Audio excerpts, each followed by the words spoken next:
എന്തേ നമ്മുടെ നാട്ടിലൊക്കെ മുസ്ലിമീങ്ങൾക്കെതിരെ ഭീകരവാദികളാണ്, തീവ്രവാദികളാണ് എന്നുള്ളൊരു ആരോപണം ചിലരെങ്കിലും ഉന്നയിക്കാൻ കാരണം? അവരുന്നയിക്കാനുള്ള കാരണം ഇനിയിപ്പോൾ ആർക്കും മനസ്സിലാകാത്തതില്ല. ഇന്ന് എനിക്ക് തോന്നുന്നു മാതൃഭൂമി TV ചാനലിൻ്റെതാണെന്ന് തോന്നുന്നു. ഞാനൊരു റിപ്പോർട്ട് കാണുകയുണ്ടായി.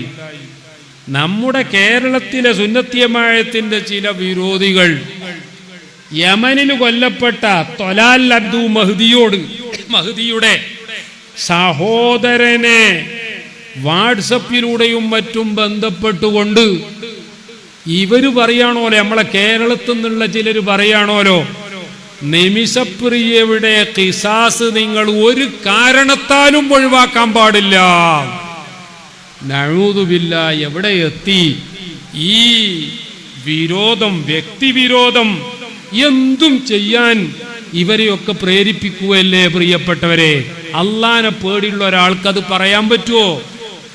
ദീനുൽ ഇസ്ലാമില് ഒരു കൊലപാതകം നടത്തുക എന്ന് പറഞ്ഞാൽ സബുൽ മൂബിഖാത്താണ്, അതിൽ തർക്കമില്ല. ആ ദീനുൽ ഇസ്ലാമിന്റെ നിയമപ്രകാരം ശരീഅത്ത് നിയമം നടപ്പാക്കാൻ പറ്റിയോടത്ത് മർഡർ അല്ലെങ്കിൽ കൊലപാതകം, ഇതിനുള്ള ശിക്ഷ എന്താണ്? ക്യാപിറ്റൽ പണിഷ്മെന്റ് തന്നെയാണ്, അതിലൊന്നും തർക്കമില്ല. അതേ സമയം ഏത് വലിയ കുറ്റം ചെയ്ത ആളായാലും മനുഷ്യന്മാർ തമ്മിലുള്ള കുറ്റമാണ് എങ്കിൽ, ഇപ്പൊ ഉദാഹരണമായിട്ട് എന്നെ ആക്രമിച്ച കേസാണ്, അല്ലെങ്കിൽ എന്റെ ഉത്തരവാദിത്വത്തിലുള്ള ആളെ കൊന്ന കേസാണ്, ഇത്തരം കേസുകളിലൊക്കെ മാപ്പ് നൽകുക എന്നത് വളരെ വലിയ പുണ്യമുള്ള കാര്യവുമാണ്. മാത്രമല്ല, നിങ്ങൾക്കറിയാമോ, കൊലപാതകത്തിന് ഖിസാസിന്റെ വിധി നടപ്പാക്കുന്നതിന്റെ മുമ്പ് അതിന് ദിയത്ത് വാങ്ങിക്കൊണ്ട്, ബ്ലഡ് മണി വാങ്ങിക്കൊണ്ട് അത് മാപ്പ് കൊടുക്കാം എന്ന് പരിശുദ്ധ ഖുർആൻ വളരെ വ്യക്തമായി രേഖപ്പെടുത്തിയ ഒരു സംഗതിയാണ്. ആ ഒരു സംഗതിക്ക് ഇടപെട്ടുകൊണ്ട് ആർക്കെങ്കിലും അത്തരം ഒരു മാപ്പിന് സഹായിക്കാൻ കഴിഞ്ഞാൽ ദീനുൽ ഇസ്ലാം അതിനെ വലിയൊരു പുണ്യമായി കാണുന്ന വിഷയമാണ്. ഇതൊക്കെ മനസ്സിലാക്കിയ ബഹുമാനപ്പെട്ട സുൽത്താനുൽ ഉലമ കാന്തപുരം ഉസ്താദ് തൊവ്വലല്ലാഹു അൻഹു, യമനിലെ വലിയ പണ്ഡിതനും സയ്യിദും ലോകത്താകമാനം ലക്ഷക്കണക്കിന് അനുയായികളുള്ള ഹബീബ് ഉമർ ബിൻ ഹഫീദ് തങ്ങളുമായി ബന്ധപ്പെട്ട്, തൊലാൽ അബ്ദു മഹ്ദിയുടെ കുടുംബവുമായി ബന്ധപ്പെട്ട് പ്രശ്നത്തിനൊരു പരിഹാരമുണ്ടാക്കണം എന്നൊരൊറ്റ അപേക്ഷ നടത്തിയപ്പോൾ മിനിയാന്ന് നമ്മുടെ സുപ്രീം കോടതിയിൽ നമ്മുടെ സോളിസിറ്റർ ജനറൽ പറഞ്ഞ ആ റിപ്പോർട്ട് എന്താണ് എന്ന് ഇപ്പോ എന്റെ ഫോണിലുണ്ട്.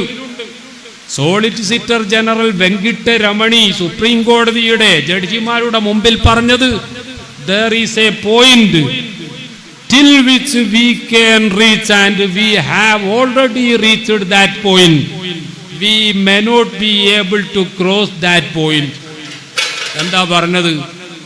ഒരു ഗവൺമെന്റ് എന്നുള്ള നിലക്ക് ഈ കേസിൽ ഞങ്ങൾക്ക് മാക്സിമം എത്താൻ പറ്റിയൊരു പരിധിയുണ്ട്, ഒരു പോയിന്റുണ്ട്. ആ മാക്സിമം ഞങ്ങൾക്ക് ചെല്ലാൻ പറ്റിയൊരു പോയിന്റ് വരെ ഞങ്ങൾ പോയി. ഇനി അതിനപ്പുറം ഞങ്ങൾക്കൊന്നും ചെയ്യാൻ പറ്റൂല എന്ന് പറഞ്ഞപ്പോ നിമിഷപ്രിയക്ക് വേണ്ടി ഹാജരായ വക്കീല് കോടതിയോട് യാചിക്കുകയാണ്, എങ്ങനെയെങ്കിലും ആ സഹോദരിയുടെ ജീവൻ രക്ഷിക്കാൻ കോടതി ഇടപെടണം. കോടതി ചോദിച്ച ചോദ്യവും അതിൽ വളരെ കൃത്യമായി രേഖപ്പെടുത്തിയിട്ടുണ്ട്. മറ്റൊരു നാട്ടിൽ, അതും ഇന്ത്യ രാജ്യത്തിന് ഡിപ്ലോമാറ്റിക് റിലേഷൻഷിപ്പ് ഇല്ലാത്തൊരു നാട്ടില്, അവിടത്തെ നിയമം വെച്ചുകൊണ്ടൊരു കേസ് വിധിക്കുമ്പോ ആരോടാ ഞങ്ങൾ കൊലപാതകത്തിന് ശിക്ഷ നടപ്പാക്കരുത് എന്ന് വിധി ആരോടാ ഞങ്ങൾ പറയാ? ഞങ്ങൾ പറഞ്ഞാൽ അത് ആരാ അനുസരിക്കുക? ഏതായാലും ഗവൺമെന്റിന് ഈ വിഷയത്തിൽ എന്തെങ്കിലും പറയാനുണ്ടെങ്കിൽ 18-ാം തീയതി വെള്ളിയാഴ്ച, മറ്റന്നാള് പറയട്ടെ എന്ന് പറഞ്ഞുകൊണ്ട് 18-ാം തീയതിയിലേക്ക് കോടതി പോസ്റ്റ് ചെയ്തതാണ്. ഗവൺമെന്റിനെ നമുക്ക് ഇതിലൊരിക്കലും കുറ്റപ്പെടുത്താൻ പറ്റില്ല. അതേസമയം ഞാനിപ്പോഴും ഉറച്ചു വിശ്വസിക്കുകയാണ്, ഗവൺമെന്റിന് തന്നെ ഇടപെടാമായിരുന്നു.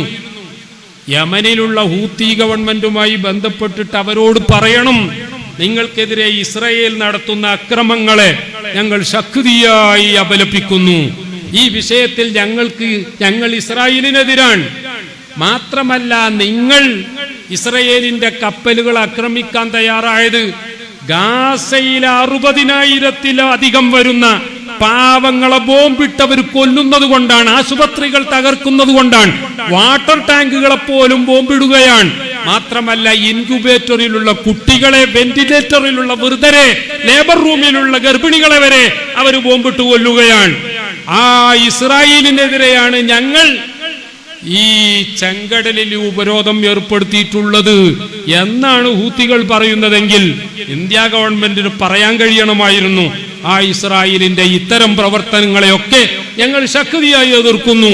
ഇനി ഞങ്ങളും ആ ഗാസക്കാരെയും നിങ്ങളെയും സപ്പോർട്ട് ചെയ്യാൻ തയ്യാറാണ് എന്ന് പറഞ്ഞിരുന്നെങ്കിൽ, ഐ ബിലീവ്, ഞാൻ എൻ്റെ പേഴ്സണൽ അഭിപ്രായം പറയാണ്, അങ്ങനെ പറഞ്ഞിരുന്നെങ്കിൽ ഹൂത്തി ഗവൺമെന്റ് തന്നെ, പ്രത്യേകിച്ച് ഹൂത്തി ഗവൺമെന്റ് ഷിയാക്കളാണ്, അവരെ അംഗീകരിക്കുന്നവരാണ് ഈ പറഞ്ഞ കേസിലെ വിക്ടിംസ്. അതുകൊണ്ട് തന്നെ ഗവൺമെന്റ് അവിടെ ഇടപെടുകയുമായിരുന്നു. പക്ഷെ ആ രീതിയിൽ ഇന്ത്യ രാജ്യത്തെ ഗവൺമെന്റിന് ബന്ധപ്പെടാൻ കഴിയുമോ എന്ന് എനിക്കറിയില്ല. കാരണം ഒരു ഭാഗത്ത് ട്രംപ് ഉണ്ട്, ആ ട്രംപിന്റെ വരെ യമനിലെ ഹൂത്തികൾക്കെതിരെ ബോംബിട്ട ആളാണ്. അതുകൊണ്ട് ഇന്ത്യ രാജ്യത്തിന് ആ നിലക്കിടപെടാൻ കഴിയുമോന്നറിയില്ല. എന്നാലും ഒരു പോസിബിലിറ്റി ഞാൻ കാണുകയാണ് ഒരു നിയമ വിദ്യാർത്ഥി എന്ന നിലയിൽ. ഞാൻ പറഞ്ഞു വന്നത്, പ്രിയപ്പെട്ടവരെ, ആ ഉമർ ബിൻ നഫീൽ തങ്ങളുമായി ബന്ധപ്പെട്ട്, അദ്ദേഹത്തിന്റെ ശിഷ്യന്മാരുമായി ബന്ധപ്പെട്ട്, പ്രിയപ്പെട്ടവരെ, തൽക്കാലം ഇന്ന് 16-ാം തീയതി നടത്തേണ്ട ആ വധശിക്ഷ ഇന്ന് നടത്തേണ്ട എന്ന് വെച്ചു. ഈ ഒരു സമയത്ത് സുന്നത്തി ജമാഅത്തിന്റെ ശത്രുക്കളായ നമ്മുടെ നാട്ടിലെ ചിലർ അവിടെ തൊലാലിന്റെ സഹോദരന് വാട്സപ്പിലും അല്ലാതെയും ഒക്കെ മെസ്സേജ് അയക്കുകയാണ്, ഒരു നിലക്കും വിട്ടുവീഴ്ച ചെയ്യരുത്. കാരണം എന്താ? നിമിഷപ്രിയോട് അവർക്ക് വിരോധം ഉണ്ടാകാൻ കാരണമല്ല, അല്ലെങ്കിൽ യമനിലെ തൊലാലിനോട് അവർക്ക് വലിയ സ്നേഹം ഉണ്ടാകാനും കാരണമല്ല.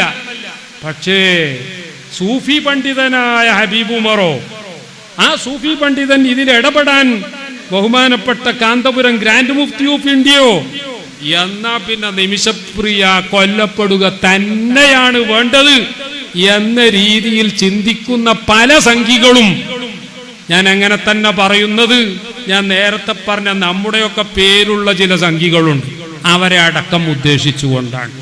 പ്രിയപ്പെട്ടവരെ, ഇതാണ് ജനങ്ങളുടെ പലരുടെയും മനസ്സിനകത്തുള്ള ഉള്ളിരിപ്പ് എങ്കിൽ അല്ലാഹു തആല കാത്തു രക്ഷിക്കുമാറാവട്ടെ എന്ന് ദുആ ചെയ്തുകൊണ്ട്, അത് ഞാനാ പറയണ്ടേ. അപ്പൊ ഞാൻ അവസാനിപ്പിക്കുകയാണ്. നമ്മൾ പരിപാടി സ്വലാത്ത് വാർഷികത്തിന്റെ